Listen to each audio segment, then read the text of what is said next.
참 예수님, 오늘은 6월 30 연중 제13주일입니다. 오늘 독서와 복음 말씀 봉독하도록 하겠습니다. 성부와 성자와 성령의 이름으로 아멘. 제일 독서입니다. 열왕기 상권의 말씀입니다. 그 무렵 주님께서 엘리야에게 말씀하셨다. 아벨 무홀라 출신 삽밧의 아들 엘리사에게 기름을 부어 내 뒤를 이을 예언자로 세워라. 엘리야는 그곳을 떠나 길을 가다가 삽밧의 아들 엘리사를 만났다. 엘리사는 12 견이소를 앞세우고 밭을 갈고 있었는데 12번째 견이소는 그 자신이 부리고 있었다. 그때 엘리야가 엘리사 곁을 지나가면서 자기 겉옷을 그에게 걸쳐 주었다. 그러자 엘리사는 소를 그냥 두고 엘리야에게 달려와 이렇게 말하였다. 아버지와 어머니에게 작별 인사를 한 뒤 선생님을 따라가게 해주십시오. 그러자 엘리야가 말하였다. 다녀오너라. 내가 너에게 무엇을 하였다고 그러느냐. 엘리사는 엘리야를 떠나 돌아가서 견이소를 잡아 제물로 바치고 쟁기를 부수어 그것으로 고기를 구운 다음 사람들에게 주어서 먹게 하였다. 그런 다음 일어나 엘리야를 따라 나서서 그의 시중을 들었다. 주님의 말씀입니다. 하느님 감사합니다. 제2 독서입니다. 사도 바오로의 갈라디아서 말씀입니다. 형제 여러분, 그리스도께서는 우리를 자유롭게 하시려고 해방시켜 주셨습니다. 그러니 굳건히 서서 다시는 종살이의 멍에를 매지 마십시오.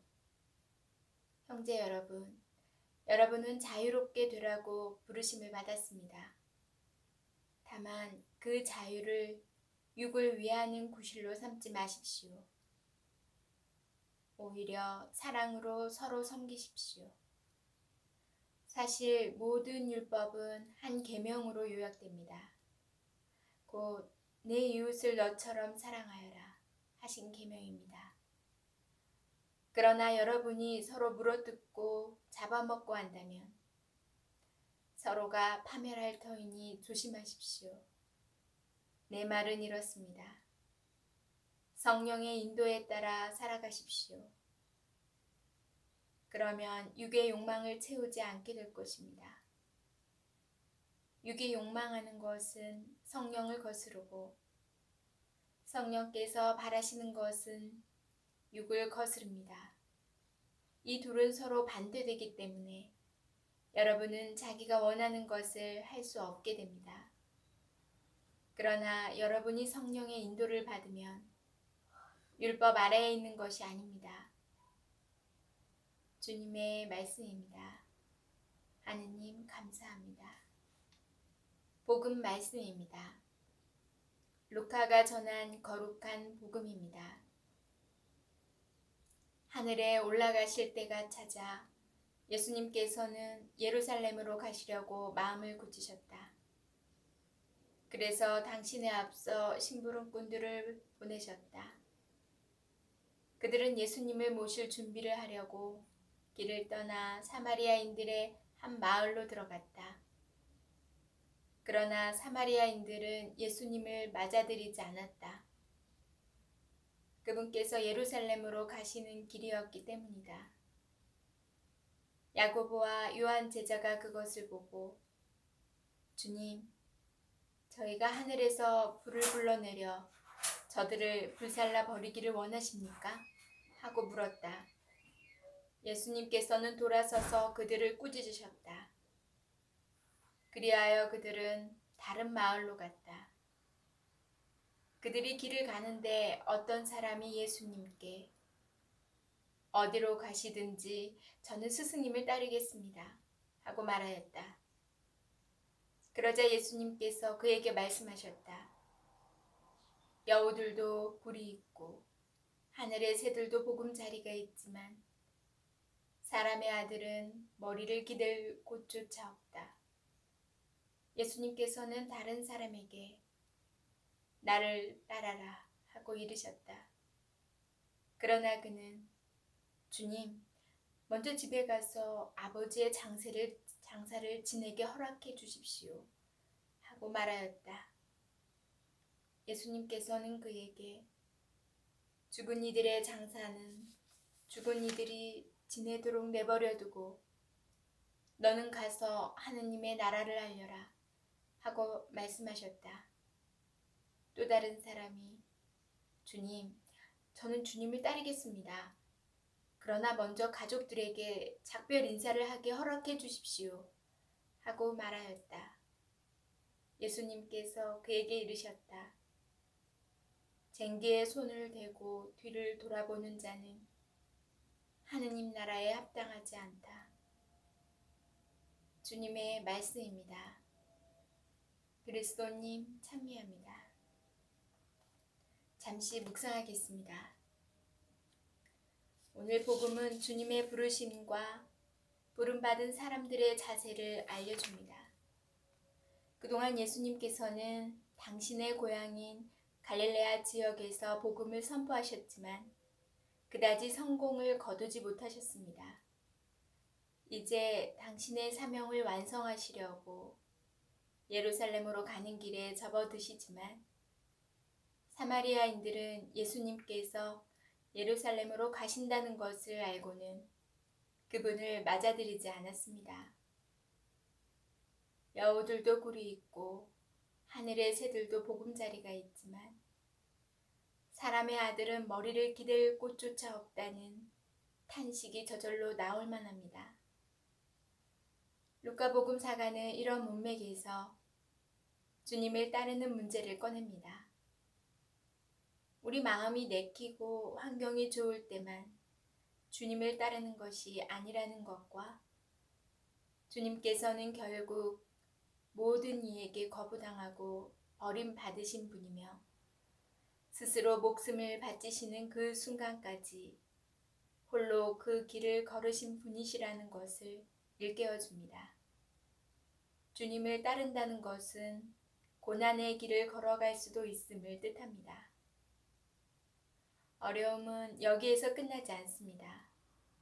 오늘 복음에서 예수님께서는 아버지의 장사를 지내는 것도 가족들에게 작별 인사를 하는 것도 허락하지 않으십니다. 첫째, 우리는 주님의 이 말씀을 하느님 나라 선포의 긴박함으로 알아들어야 합니다. 제자들로서는 그런 주님을 받아들이고 그 길을 함께 할 것인지 아니면 거부하고 포기할 것인지 양당 간의 결정을 해야만 합니다. 둘째, 하느님 나라를 위하여 모든 것을 포기할 준비가 되어 있어야 한다는 것입니다.